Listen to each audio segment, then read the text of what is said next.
Ninakusalimu kwa jina lipitalo majina yote, jina la Bwana wetu Yesu Kristo. Ninakualika katika mfululizo wa masomo ya kesha la asubuhi leo ikiwa ni Juni 26 mwaka 2025. Kabla tujalianza somo letu siku ya leo, nikualike tuombe. Mtakatifu Baba yetu na Mungu wetu katika mahali pasiri juu mbinguni, jina lako takatifu litukuzwe sana. Ninakushukuru kwa sababu ya wema wako na ulinzi wako katika maisha yetu. Ninasema asante kwa namna ambavyo umetulinda na kututunza. Jina lako litukuzwe kwa ajili ya namna ya pekee ambayo umetembea nasi kila wakati. Nasi tumekuja miguuni pako kwa unyenyekevu tukihitaji uongozi wako uende pamoja nasi. Na tunaomba utusamehe dhambi zetu. Roho Mtakatifu akatufundishe kuelewa tujifunzayo katika jina la Yesu. Amina.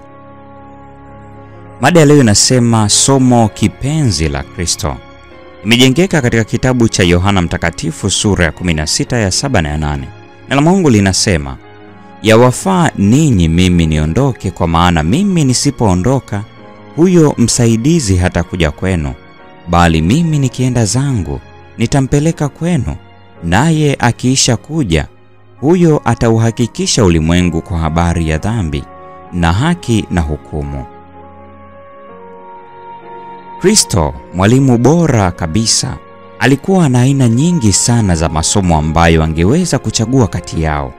Lakini moja ambalo yeye alilifundisha zaidi lilikuwa ni utolewaji wa Roho Mtakatifu. Selected Messages, gombo la kwanza, ukurasa 156. Katika kuielezea kazi ya Roho Mtakatifu, Yesu alitaka kuwapa wanafunzi wake furaha na tumaini lililokuwa moyoni mwake.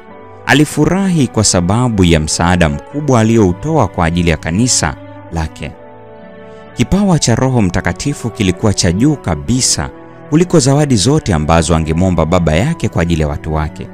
Roho anayekuja na uwezo wa kuhuisha upya, maana pasipo huo kafara ya Yesu ingekuwa bure.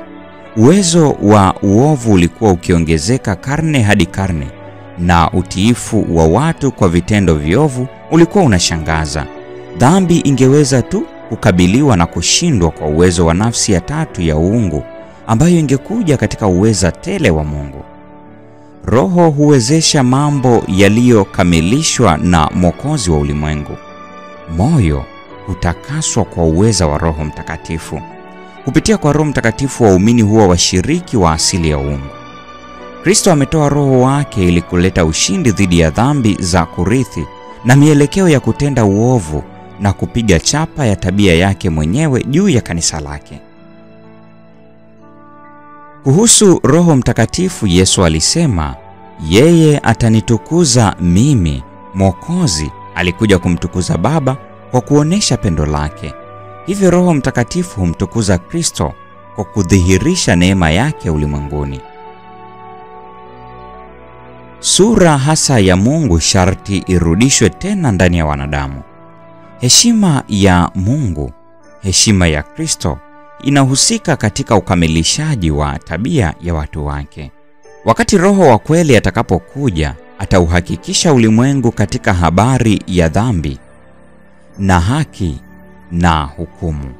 Kuhubiri neno la Mungu hakutafaa kitu bila uwepo endelevu na msaada wa Roho Mtakatifu.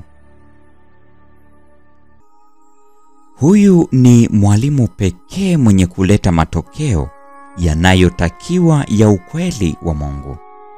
Ni pale tu Roho Mtakatifu anapoandamana na ukweli moyoni ndipo huleta mabadiliko au kuanzisha maisha mapya katika mtu. Mtu anaweza kuwasilisha kwa usahihi maneno ya Mungu. Anaweza kuwa na ufahamu wa amri na ahadi zake. Lakini hadi pale Roho Mtakatifu atakapoweka ukweli wazi, hakuna roho itakayoanguka katika mwamba na kuvunjwa.